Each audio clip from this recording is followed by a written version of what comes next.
Great. 10 years ago, a friend of mine asked me a question when I first year in the university. He said, how is that it's easier for the rich to become richer than for the poor to become rich? And that time when I first in university, I tried to tell him that it's because when you get money, you are empowered. Okay, you can actually do more. But I think it's not just the money because we all started from 0 to 24 hours. Some people definitely start with a silver spoon in their mouth, but this is for the poor. They are probably being taught that, oh, for us we cannot be rich and those kind of stuff. Just get some small jobs or do something. But for the rich kid, he's being taught values, okay, things that can make him more money. So he's being raised up in a different way. He sees things in a different light. Okay, so he comes holding a lot of assets. Like the personality alone can actually earn money. He has like good social equity. Okay, so he can pull his way through a lot of spaces. That's the first thing. So you realize that the mindset is really, really different. So a poor person will probably want to just leave a chapadie for the kids, whilst the rich man is grooming the kid to build up a lot of a chapadie by himself. Think about it. So this is what I wanted to talk about. Like you would see that the poor person wants to become a philanthropist when they grow. And I ask myself, what do you gain when you become a philanthropist? That's no value added. It's like the GDP of Ghana.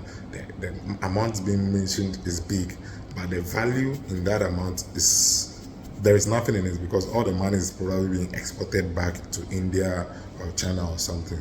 Whilst the rich kid wants to employ 1,000 people.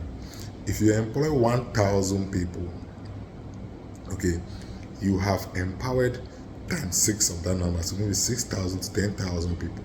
And this is value driven charity. So the person works and he gets money to be able to solve his problems, other than just raise a podium and just throw money, carry baby. If you throw carry baby, you are not actually giving value. You understand? So the first thing is that a rich kid has a lot of value in himself that he can always monetize. The poor people are just waiting for money. I don't know how they are going to make it. How we are going to make it. Then the next one is the rich people do value-driven activities. So they talk value, whilst the poor talk money. Okay.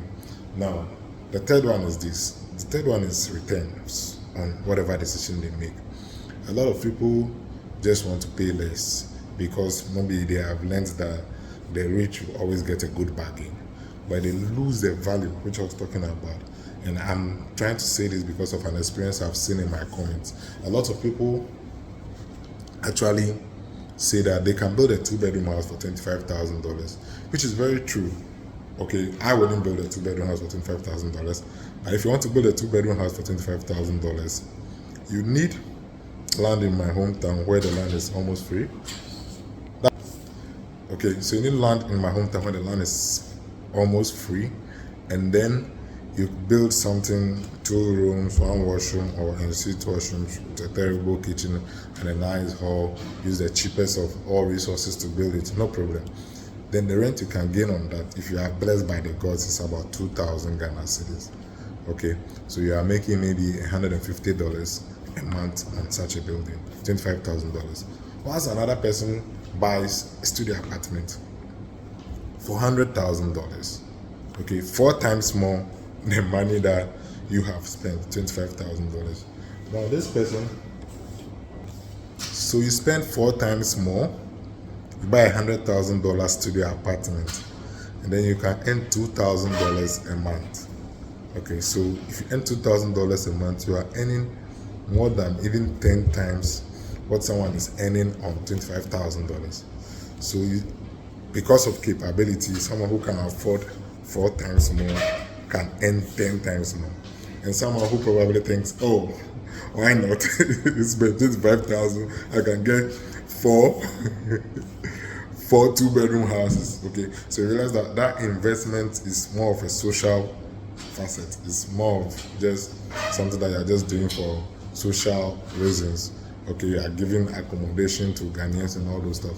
Whilst the rich, someone who actually understands finance, this is more about financial literacy, will go in for an asset that can give him more and you are empowered to do more and more. Okay, so the payoff time becomes shorter. You get it? I was trying to shrink this as short as possible, but it's getting longer and longer. So let me know in the comments if you think I'm being fair about these comments. I've tried so hard not to say this because it seems we are saying someone is rich, someone is poor, and stuff like that. But I'm poor. There's no two ways about it. I hope to be rich one day, sort of. Maybe not that I'm poor. I think I'm rich. You think I'm poor? I'm rich. I'm rich. Just that my money is stuck in the future. So this is the time to build assets. Let me just a bonus one. If you want to, usually a lot of people ask about real estate and the prices are so high. It's okay. The prices are not going to come down because you don't have the money. But what you can do is to earn more, learn more, and see how you can fit into that space. Okay, it's an interesting thing that I've waited for 5 years for prices to come down. They keep surging, so there's not too much you can do about it.